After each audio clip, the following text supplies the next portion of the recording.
This is part 2 to lesson 8.3, multiplying polynomials. Example 2 says a patio in the shape of the triangle shown is being built in Lavalley's backyard.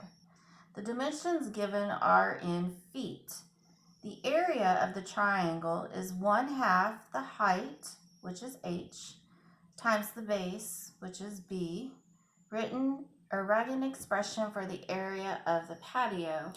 And if you learned area for a triangle the way I did, it was 1/2 times base times height. And you know from the commutative property, these are interchangeable. So you could have 1/2 anywhere within this formula, h anywhere, and b anywhere. So let's take what they've given us and make an equation.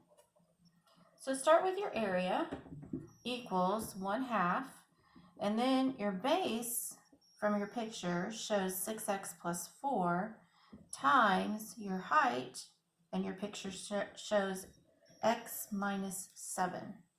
So what you have to do is go ahead and multiply these. Now, you can multiply the first two terms together and then multiply it with the third one. You could multiply the second and third one together and then take half of it. It's totally up to you. I'm just going to go left to right. So 1/2 of 6 is 3. Bring down your x. 1/2 of 4 is 2. Now you have a binomial times a binomial. If you want to use the FOIL method, then multiply first, which will give you 3x squared, outer, negative 21x, inner, plus 2x, and last, minus 14. Combine like terms, and you end up with 3x squared minus 19x minus 14 for the area of this triangle. Now let's look at example 3a. This one is not like what we have been doing because we don't have a binomial times a binomial. This time we have a binomial times a trinomial. And you'll see this trinomial is exact quadratic expression because it starts with a square.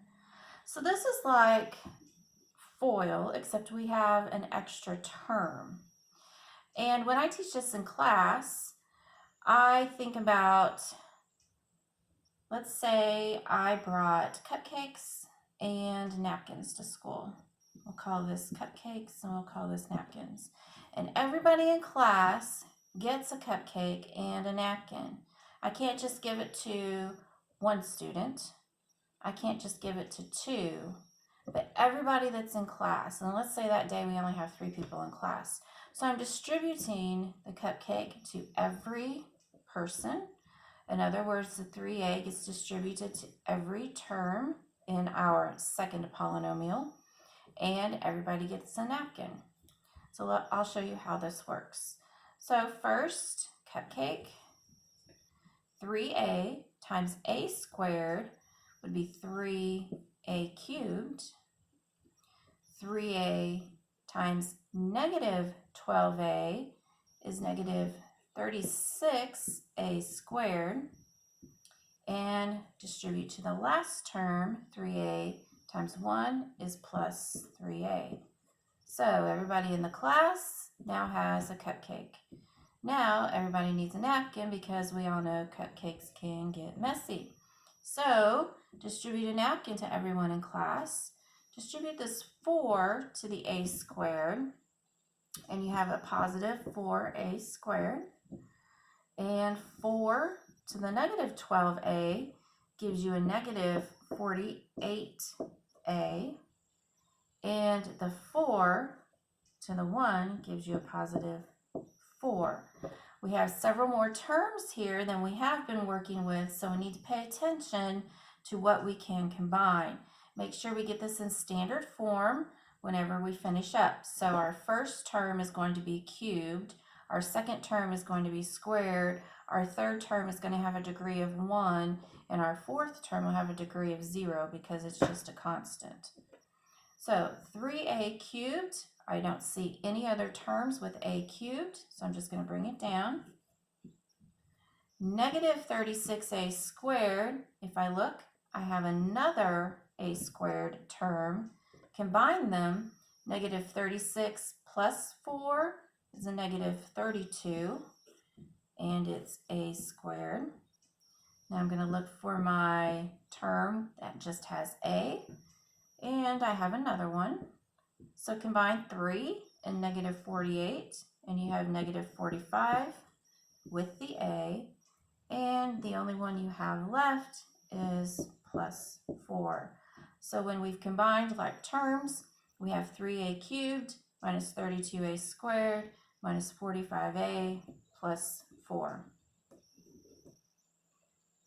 Okay, example 3b. This one is actually even longer. Instead of a binomial times a trinomial, we have a trinomial times a trinomial. So this time, if I were to have this party at school, I might give everybody a drink, a napkin, and a cupcake.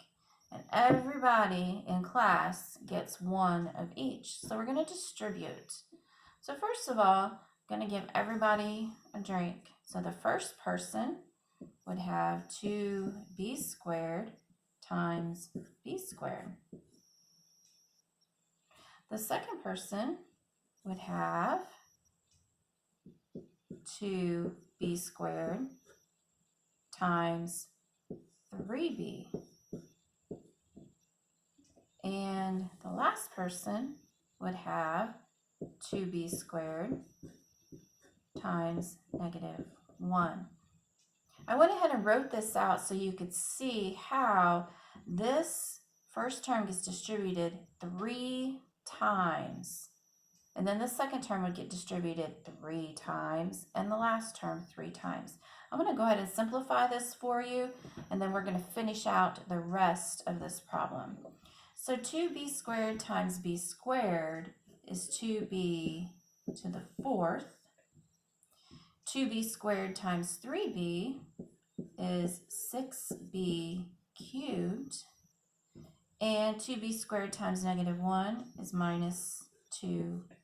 Okay, now let's go ahead and do the second term. Everybody needs a napkin. So 7b times b squared will be plus 7b cubed. And then 7b times 3b will be plus 21b squared. And 7b minus 1 would be minus 7b. Now everybody gets a cupcake. So 9 distributed to b squared would be 9b squared. 9 distributed to 3b would be plus 27b. And 9 distributed to negative 1 would be minus 9. So we have a very, very long line here once we've distributed. Let's combine like terms, and we're going to start with our highest degree, which is 4. There's not another term in our line here to combine with this one, so just bring it down. 2b to the 4th. Now let's go to the degree of 3. I find a term here, and with a 7b cubed,